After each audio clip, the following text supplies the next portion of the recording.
এরকমই দুর্দান্ত স্বাদের রেসিপি থাকলে তো আর কিছুই লাগবে না। দেখো কি দারুণ হয়েছে, খুবই টেস্টি। চলো কি করে বানিয়েছি তোমাদেরকে দেখাবো। চলো বন্ধুরা, তো দেখো আজকে আমি রান্না করবো আর মাছ। ছেলে ভালোবাসে, তাই ওর জন্য ওর বাবা নিয়ে এসেছে। আজকে একটু অন্যরকমভাবে রান্না করে তোমাদেরকে দেখাবো।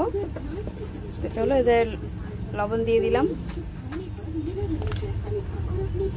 তারপরে হলুদ দিয়ে দেবো, দিয়ে ভালো করে মাছটাকে আমি মেখে নেব।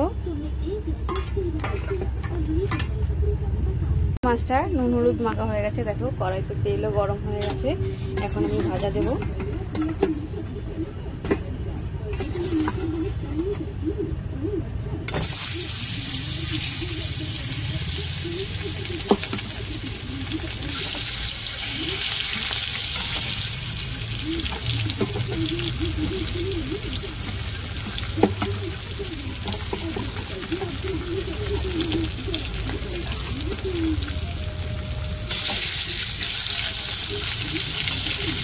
সবকটি মাছ আমি ভেজে নেব। দেখো মাছটা আমার ভাজা হয়ে গেছে, তো কি সুন্দর লাল লাল করে ভেজে নিয়েছি। আর তারপরে আমি আলুটা ভেজে নিচ্ছি। চলো তেল দিয়েছি, তেল গরম হয়ে গেছে। এখন এখানে আমি দিয়ে দিচ্ছি একটু গোটা গরম মশলা, তেজপাতা দিয়ে দিয়েছি। এবার দিচ্ছি একটু গোটা জিরে,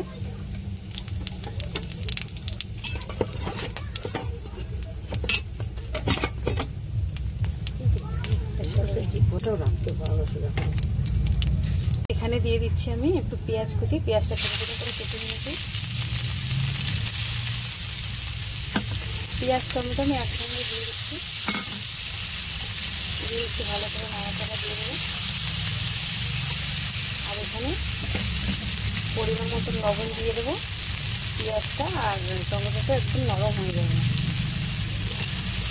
দিয়ে একটু নাড়াচাড়া দিই।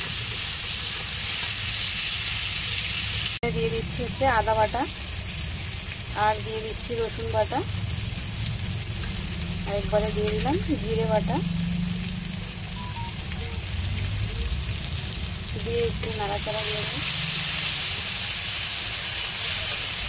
দিয়ে দিয়েছি একটু ধনে গুঁড়ো, এখন মিশিয়ে দিলাম। এখন দিয়ে দিচ্ছি লঙ্কা বাটা। ঝালটা পরিমাণ মতন দেবে তোমরা, যে যেরকম ঝাল পছন্দ করো। আর এখানে আর দিচ্ছি হলুদ গুঁড়ো, আর দিয়ে ভালো করে মশলাটাকে আমি কষিয়ে নেব। দেখো অনেকটাই কিন্তু হয়েছে। আর ভেজে রাখা আলুটাও দিয়ে দিলাম,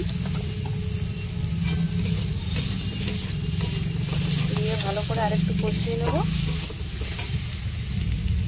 আমার মশলাটা আলুটা একসঙ্গে কষানো হয়ে গেছে। এখন আমি জল দিয়ে দেব, গরম জল।